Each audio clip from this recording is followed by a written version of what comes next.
Salam guys, welcome to Honest Hour with your host Habiba Selim.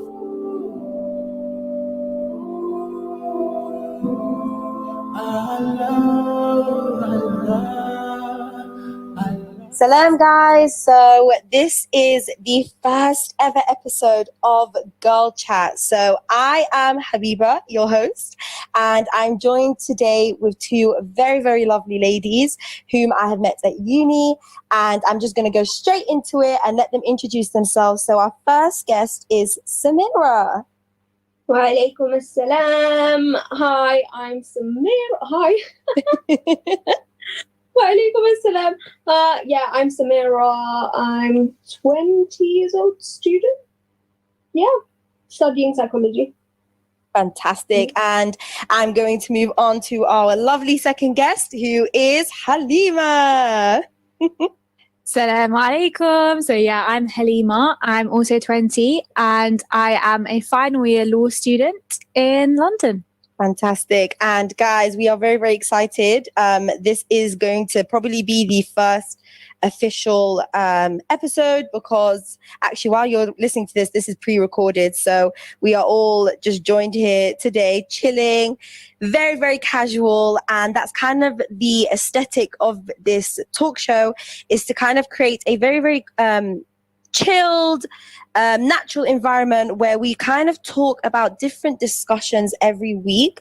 And today's discussion, which I think is very, very important, is kind of to do with judgment, finding your identity, and working your way through that, especially in the environment of university.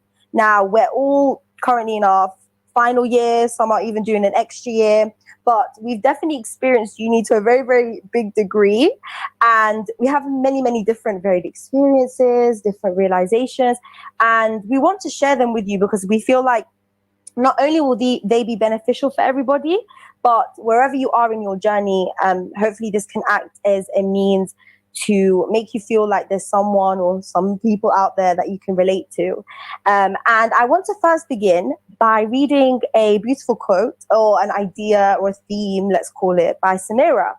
And she messaged me this just as a topic idea, and I found it very, very just very, very interesting. And that's kind of what we want to build on today. So I'm just going to read it out. And it's the idea of finding authenticity with Allah and the Deen, which I find is very, very beautiful.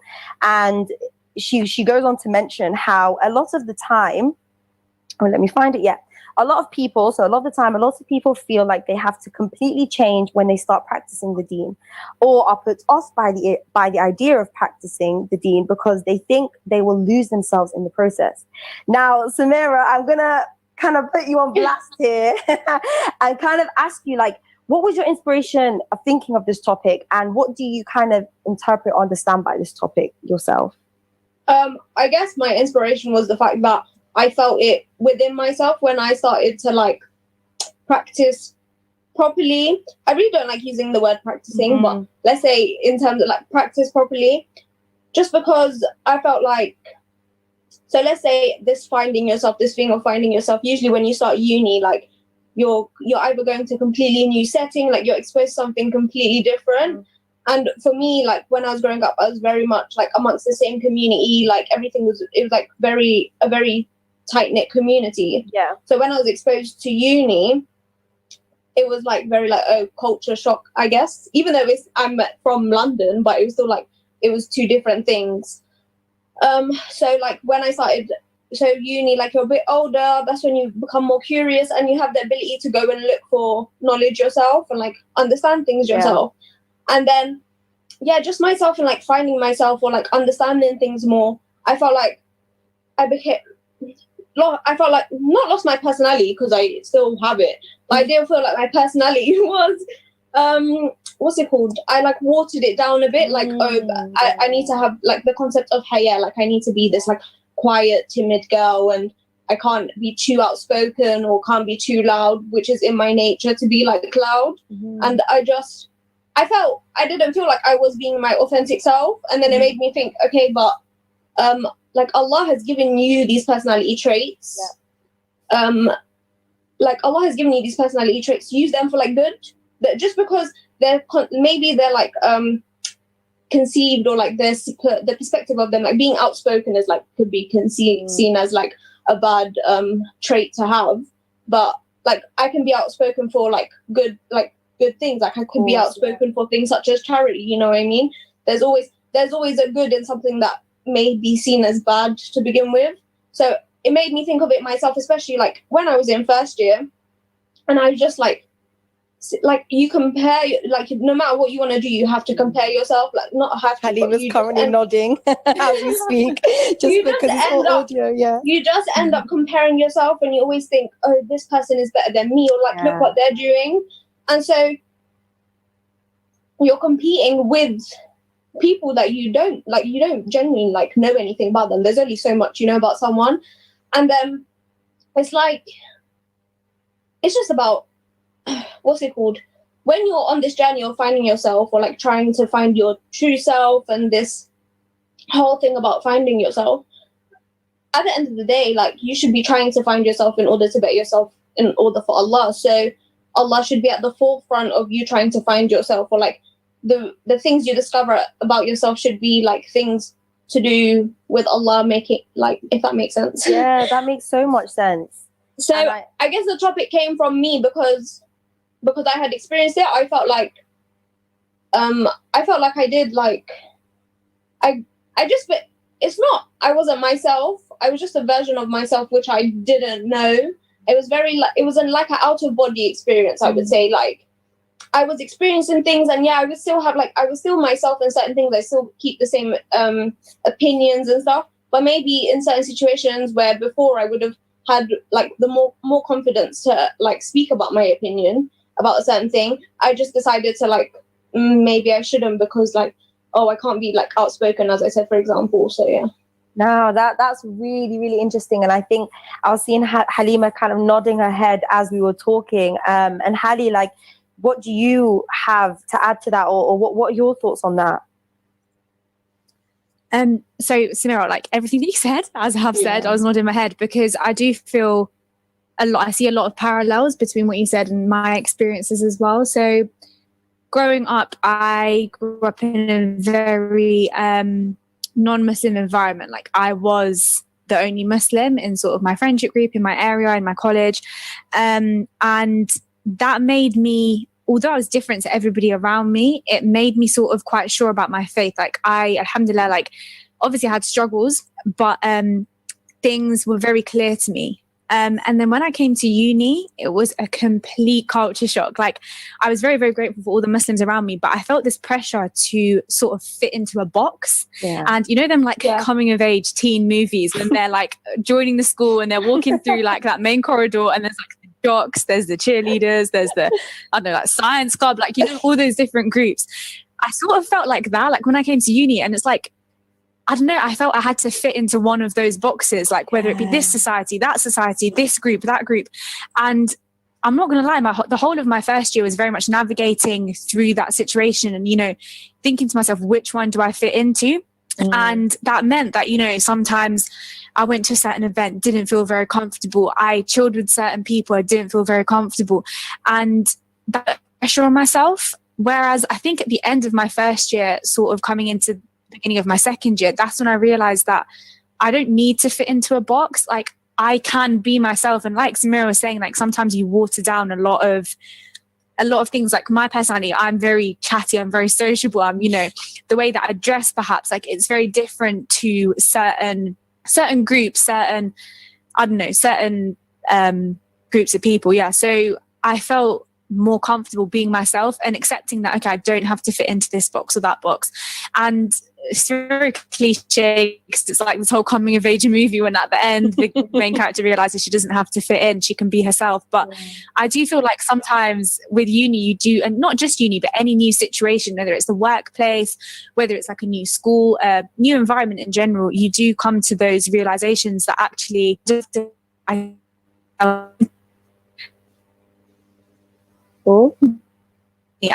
really is. Can you hear me? Oh, 1 second. Yeah, you're back. Yeah, just repeat that. Oh no, we can hear you now.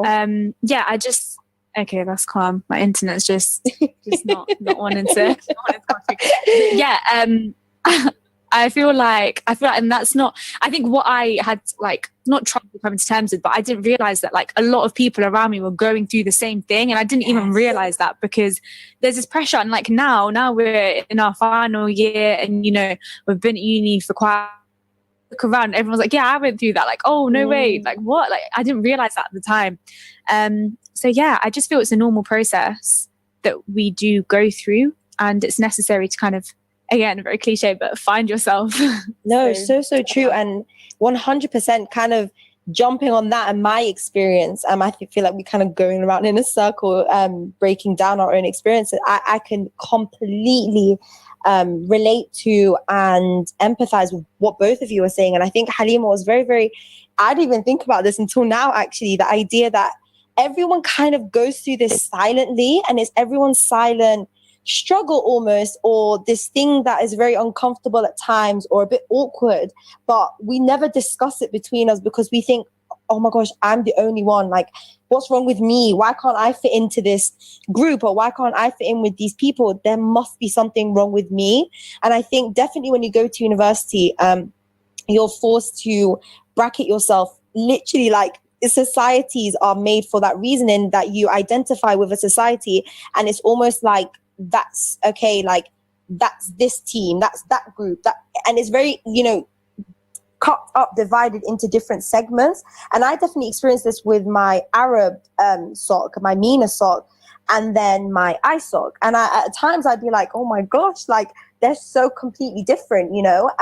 Although most of the Arab SOC is made up of Muslims, right? Most of the Arab countries, or the Egyptians, the Palestinians, etc., were all Muslims.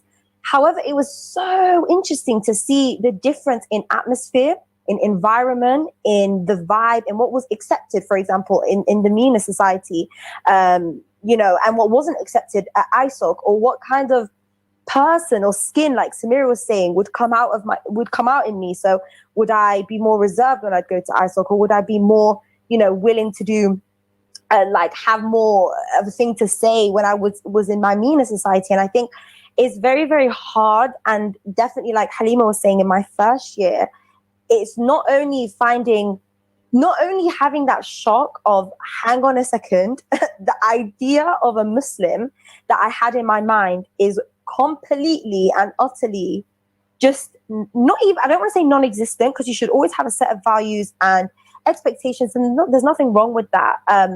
But what I kind of had in mind, I think I came very naive, and I was very, very ignorant to the different spectrum of practicing Muslims in the world, right? I'm very, very, Samira's like waving her hands like, oh, I didn't know what schools of thoughts were until I got into uni. Yeah. Like, you just, because like Halima was saying, I definitely came, and my environment, even now back in Milton Keynes, I you know, I reside in Milton Keynes.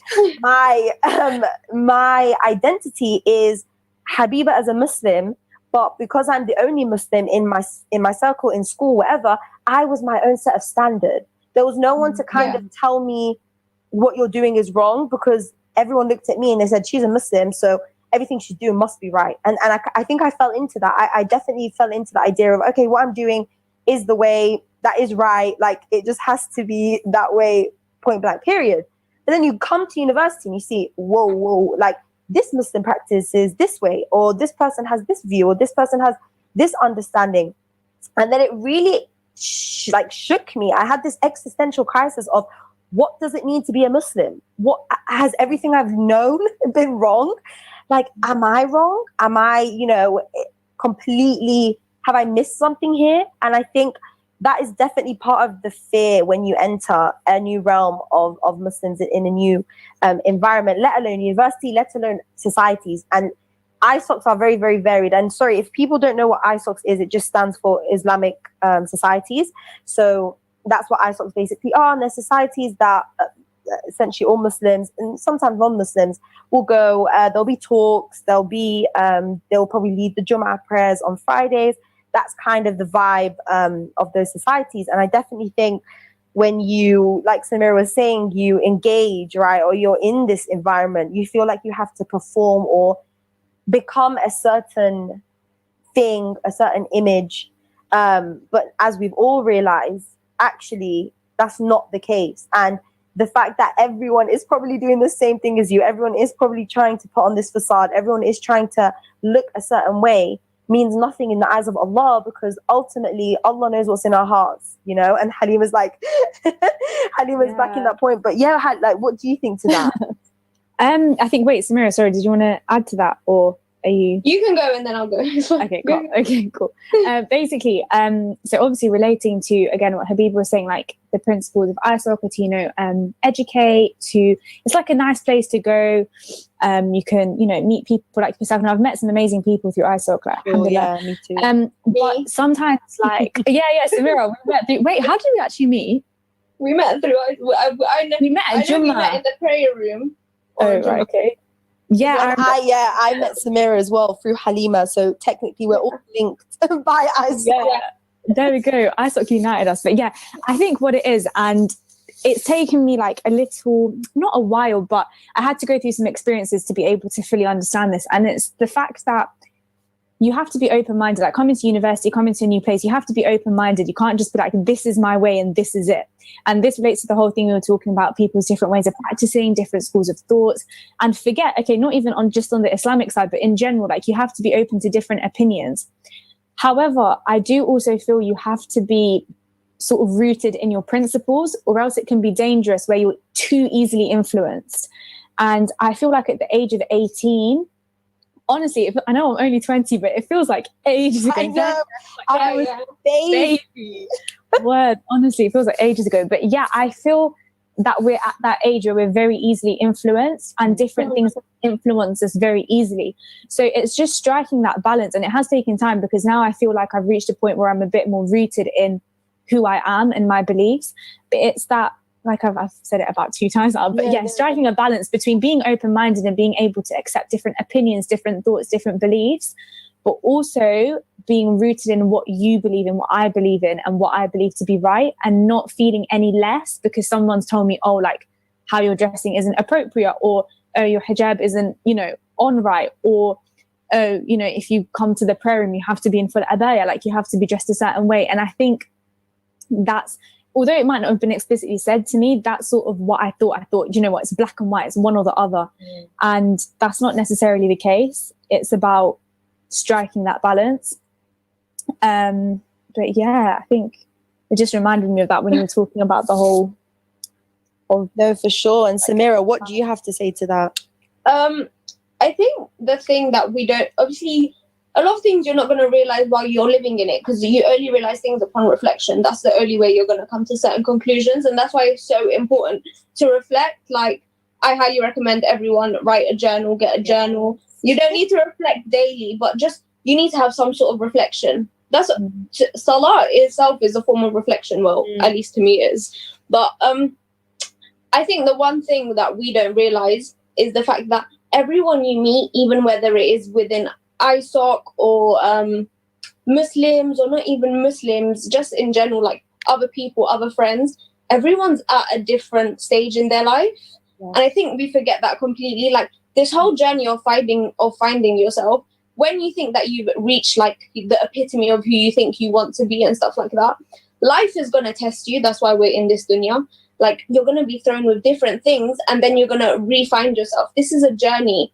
To paraphrase the hadith, but if all of the rules were sent down at once, we wouldn't be Muslims. Yes. And I think people forget that life is a journey. So you will meet people who are in different stages of their journey. Like, let's say if you meet someone who wears a jilbab, you don't know how long it took her to reach that stage, and things can't happen overnight. And I feel like a lot of people forget to pace themselves.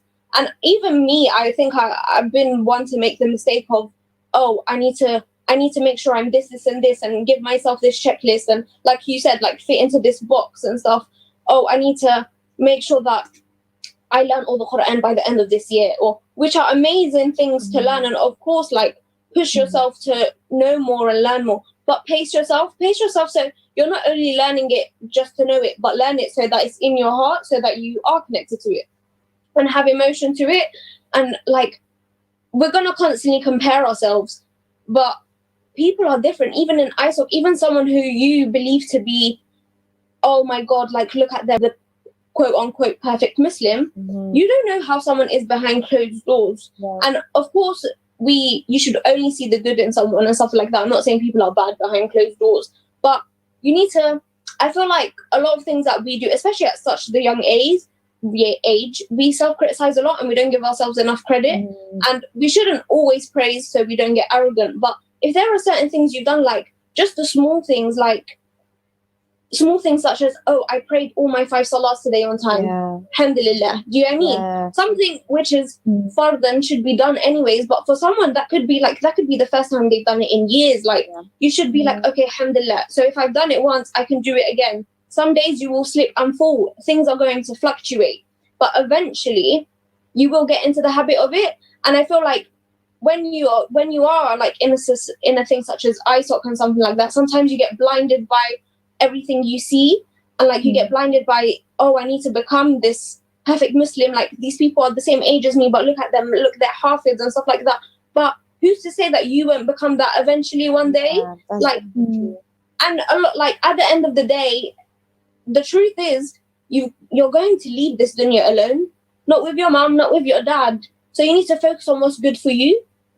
I love that. I find that so profound. And I also think, like Samira, the first thing I kind of thought about with what you're saying is, I don't know if it's a verse from the Quran or a hadith, but it is more beloved to Allah, these small acts but consistent, rather than big acts that are completely, once in a blue moon. Yeah. And I think that definitely, I heard that, and that really did stick with me, and it did resonate with me. Those small acts, like Samira was saying, if you're someone who struggles to pray and you're able to pray one prayer, okay, but you're able to do that every day, and then you're able to do 2 prayers and you're able to do that every day, that is very, not even Islamically, but psychologically, when you look at the psychology of humans and trying to get good habits, trying to get good routines and stuff, it's about doing small things consistently. People who want to diet, they don't completely cut out carbs from the beginning. Then you are told, just take a little bit out, take a little bit out, take a little bit out, but keep it consistent. And I think that's so important with the deen. And like Samira was saying, I definitely came to realize the way to approach the deen is so much more to do with your heart than it is to do with your outer image. And let me explain that. Because before I used to think, okay, well, that just means I can't wear hijab. That means I can just do whatever I want to do, but it's just in my heart.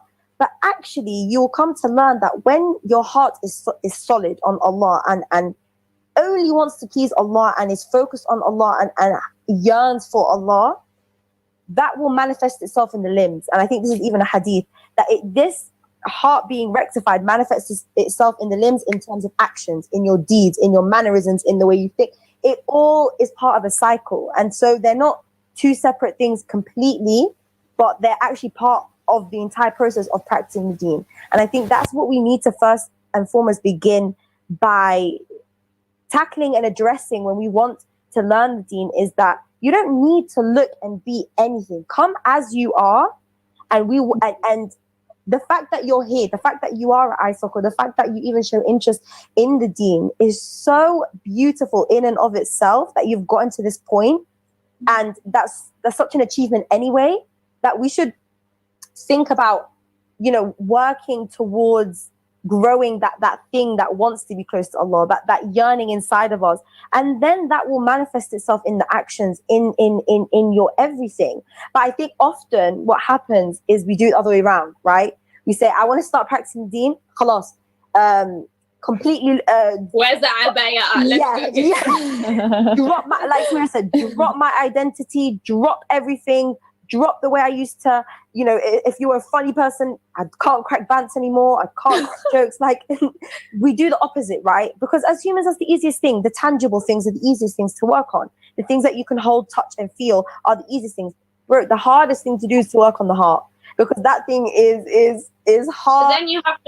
But then you have to face reality of, like, then you have to proper investigate your inner demons stuff, right? Like the reality of it. Like, there's nothing wrong with, okay, if you do want to start practicing, like, okay, if you want to wear abaya and stuff, there's nothing wrong with that. Like, may Allah make it easier for you, but it's like, know that that as much as you reach that target of yours, know that that shouldn't be your only target, because whether you want to face your demons or not, it will come to a stage where you're going to have to. No, definitely. So, and just to interject here, we are reaching our ads. So I'm just going to quickly break, and we shall be back with you guys right after the break. This is Ramadan 87.9 FM on your dial. From sun up to sundown, we'll be with you every step of the way.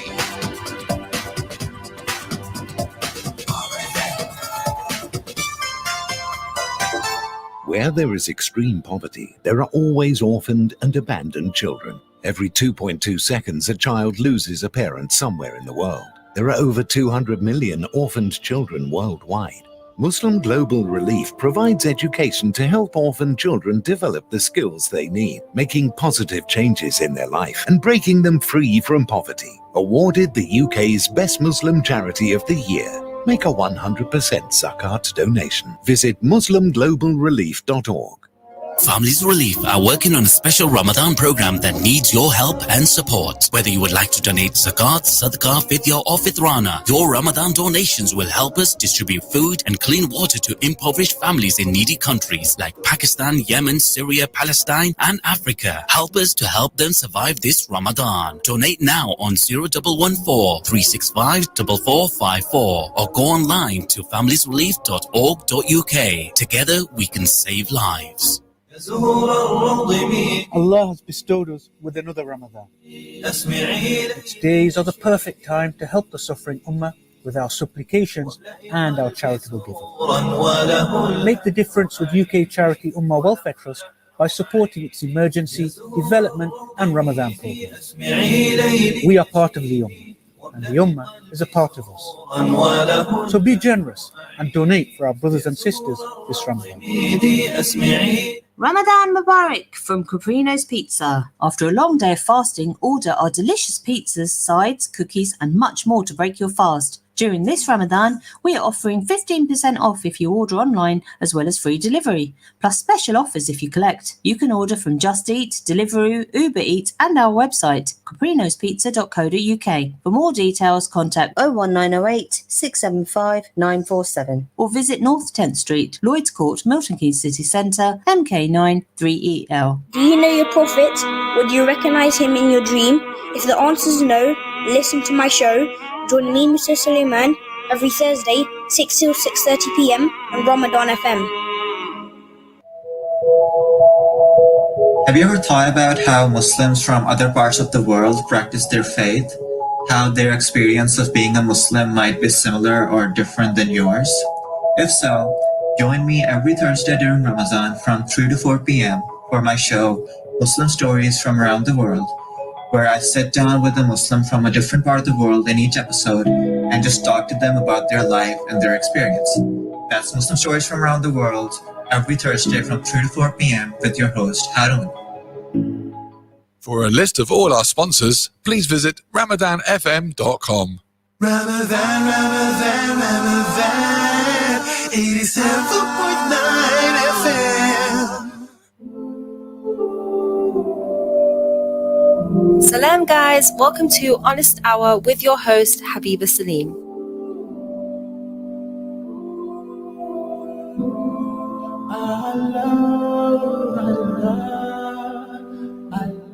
Okay, salam everybody. We are back from the adverts and yeah, let me just start. Let me just see. Okay.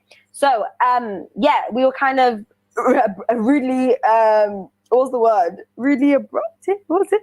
Interrupted. Yeah. Interrupted. So we were, interrupted. But just to kind of, regain what we were saying, the momentum we were talking about, I think Samira's point is very, very important in terms of different journeys and different places. Because me as a first year, definitely when I joined university, I looked at not only third years at uni like, whoa, these people are so wise. They're like veterans. Like they know it all. You know, when you, like Habiba was saying, when you join a new high school, the older kids are seen as like, cool kids. The cool. There's nothing like, it's like, oh my gosh, there's so much for me to learn. And I think then, with ISOC, when you join, it's this idea that wow, there's so many people, they're so knowledgeable. I didn't know where to begin. And I think that was part of my existential crisis was the idea of, oh my gosh, there is so much to the deen. Where do I genuinely begin? Overwhelming. It like is overwhelming. Petrifying. And I genuinely was so overwhelmed. I think only until it was my third year did now even, it's kind of, okay, the knowledge and the amount of stuff to learn and things to kind of unravel is settling down with me, and I'm comfortable with it.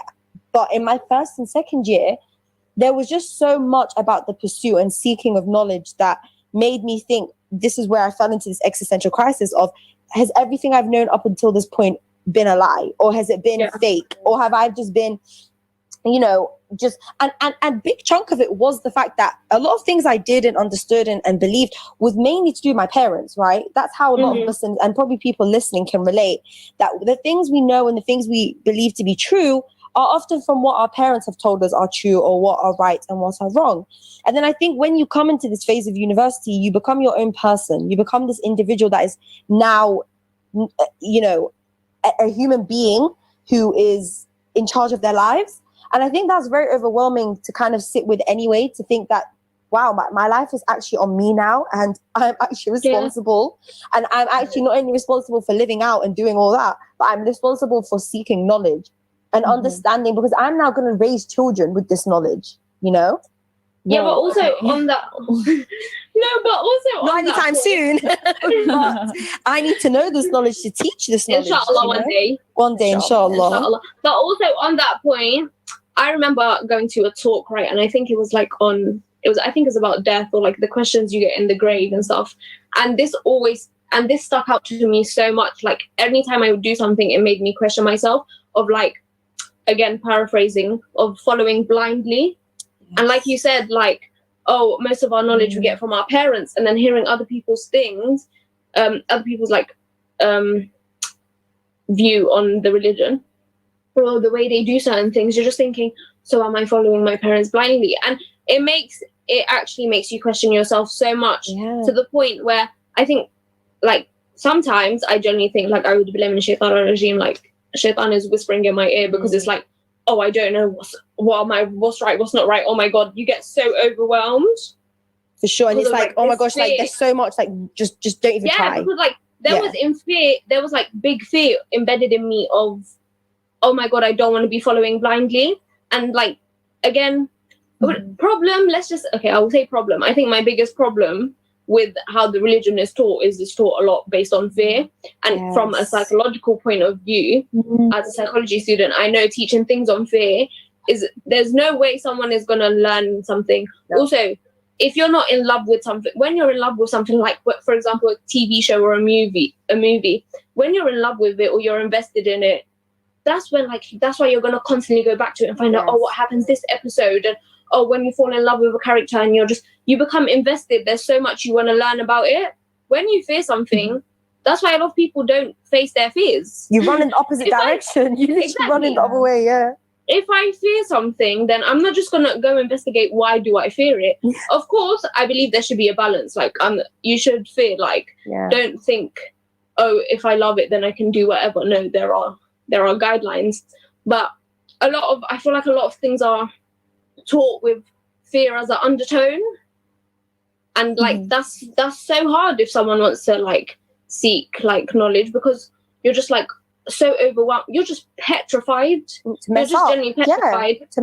Because you're just like, oh my God, I've done this. Like, because not until I was older did I learn about, like, let's say, repentance and tawbah and how to do it properly and stuff. You know, because, like, let's say if I committed a sin or something, that's it. I was like, that's it, I'm going. I remember when I was younger, I used to be like, oh my God, if I don't wake up, that's it, I'm going to hell. Awesome. No, it's not even funny. I don't know why I'm laughing, but that's true. It is that, because it sounds so dramatic now you're hearing it. You're just like, oh my God, that's so ridiculous. Like, there's so much to it. But it was so simplified to the fact that that's it. Me and the devil were going to be neighbors. That's what I used to think. It's sad, but I feel like taken from that point, I can relate to that in terms of a lot of things, like not just religion. I feel like looking back, like in my first year, second year, even a few months ago, like, you know, we make mistakes and we're like, oh my God, that's it. I'm finished. Why did I do that? Oh, like my life is a mess. You know, like it's just so over dramatized in our heads. But looking back, like for example, first year, even like in school, college, like we make mistakes, and again, very cliche, but a lot of the time, if we didn't make those mistakes, we wouldn't be where we are today. And you know, we're not built to be perfect. We're human beings. Like, yes, we have. Okay, she's getting a lot of clicks from us. We're like, as in, we're built to be we're imperfect. Like there is nobody that is built to be, you know, amazing, except for angels, literally. Except for angels who are in constant obedience to Allah. Everything else is flawed. And we are made to sin. We are made to make mistakes. And then, like Samira mentioned, we repent. And we have to truly believe in this repentance. And there was this talk that I was listening to the other day, and it was so true about how, like, when you make dua, when you make a prayer, it has to be sincere, and you have to believe that that's actually going to happen. Like, for example, I can't be like, yeah, Allah, please give me a first. But then I'm just finishing my prayer. I'm watching Netflix for the next 6 hours. I have to actually believe in it. Like, I'm doing the work, and I really tie the camel. Tie your camel. Exactly. I love that. But and I feel like in my first year, especially, I was afraid to make those mistakes because of the pressure around me. And the annoying thing is, looking back, there was no pressure. I was exerting that pressure on myself. Exactly. I was scared of what other people were going to think, but I didn't realize that at the time, because in my head, I was like, I'm very confident in who I am. It's fine. But in reality, I wasn't. That is so true, Halima. And sorry to just kind of, but that, you know what it is? It's the idea that when everyone becomes their authentic self, you liberate other people to become their authentic self. And I think that quote is very, very remarkable, because it's the idea that when we put down this persona, this facade, this image gang, this, you know, this, all these things that hold no weight, that are so insincere, that are so fake, when you put them down and you become that authentic light, you will inspire those around you to have that authentic voice and that authentic light.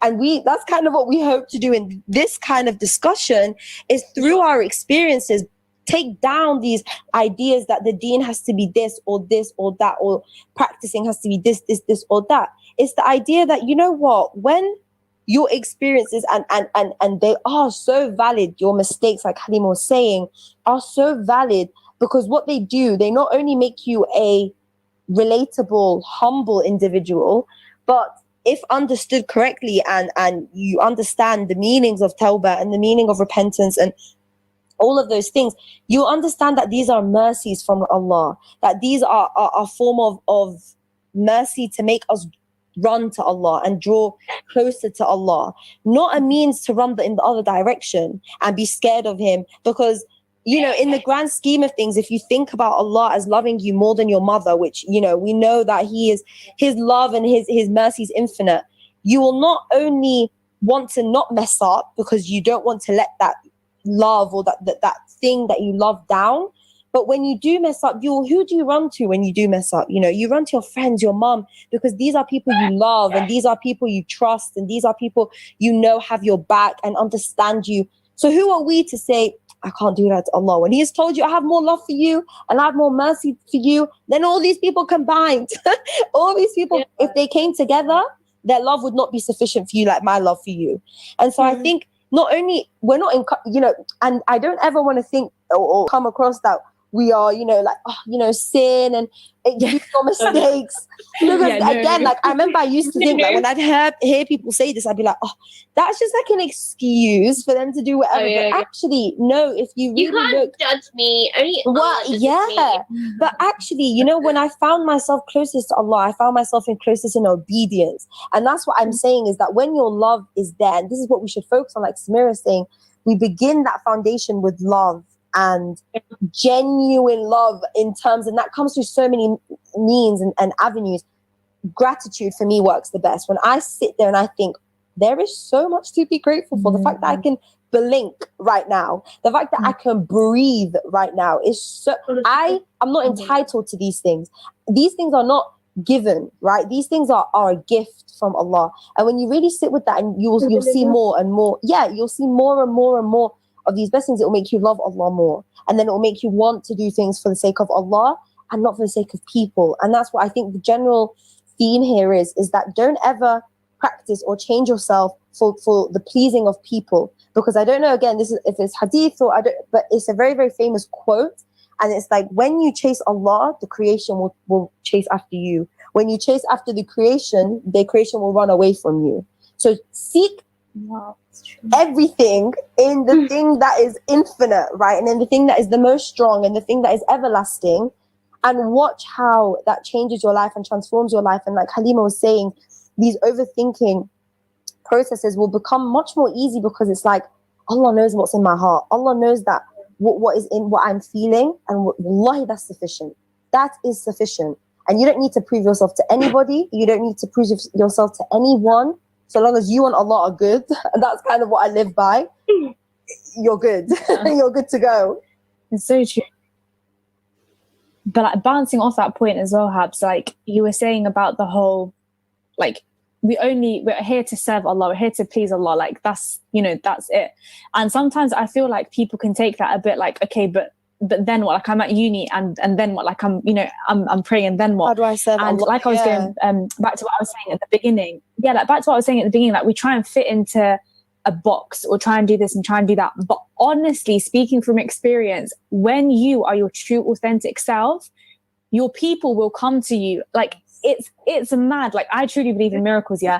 But you attract the people that are good for you, and you attract the people that are like you. Because for example, if you're putting on this facade to like try and impress, I don't know, certain people, whether it be the way that you dress or the way that you the societies that you go, like events that you go to, blah, blah, blah, you're being like almost a fake version of yourself. Yeah. But when you are your true authentic self, the people that you attract are actually your people. Because the people that you attract when you're doing all these other things to try and fit into these boxes, it's not genuine. It's just this version of you that you've created to try and fit in, and that it won't work. It's not sustainable.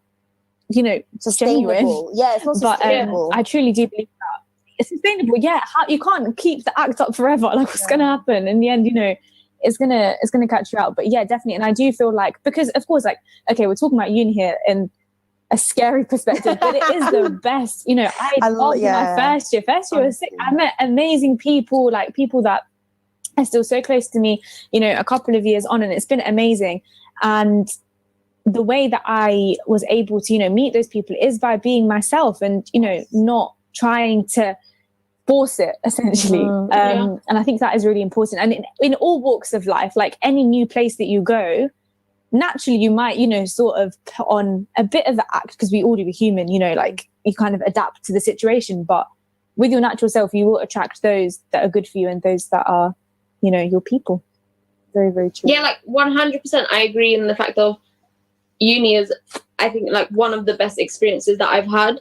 But also like just like from experience as well, I think of, we are meant to be tested. Like, yes, we had hard times, but at the end of, like, what's it called?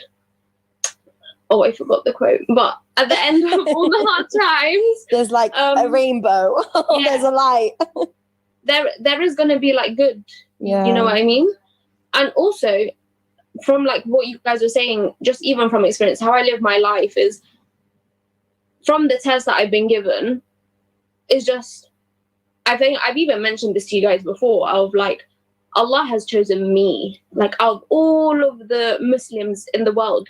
And there's a reason why we're not all the same. Because if we were all the same, there would be no need for the many of us. If we were all the same, we wouldn't have Muhammad sallallahu alaihi wasallam. We wouldn't have idols to look up to. We wouldn't have, if we're all the same, we learn from each other. That's how humans learn, If you see someone go through something, or you hear something that someone's gone through, it puts things into perspective, what you've gone through, in just a different light. There's a reason we're different. There's a reason we're all getting tested different ways. And like I was saying, like, Allah's chosen me. Like, imagine someone, like, you may see yourself as someone who's like weak and something like that, but this test that to you may seem, oh my God, like, oh, I don't know how I'm going to overcome it, and it just seems so unbearable. Allah's chosen you because of the strength that He's put in you, Yeah, and it's almost like sometimes you don't see that strength but that Until the doesn't end. dismiss that the strength isn't there, you know, just because you Exactly. can't see it doesn't mean that it's not there. And I think Because you'll look back and you'll think, subhanallah, how did I get through? Right. How was I that person? Yeah. Oh my God. That's so true. Like we've all, alhamdulillah, we've all overcome that battle of, we've all realized, and eventually you will realize that you are, people are different. Like you realize, okay, yes, they may share things, so you are going to have things in common 100%, but you want to do things a slightly different way, you know? Maybe you're not ready to wear abaya full time, you just want to wear it on Jum'ahs, for example, or just things of like, maybe it's not your time right now to be a hafiz, but alhamdulillah, you this year, what have you done? You've learned whole of Juz' Amma off by heart, like different milestones. You know what I mean? Yeah, 100%. And I think it's also the idea that Iman is manifested in so many different ways, that even smiling at someone is sunnah, you know, smiling at someone is a form of charity.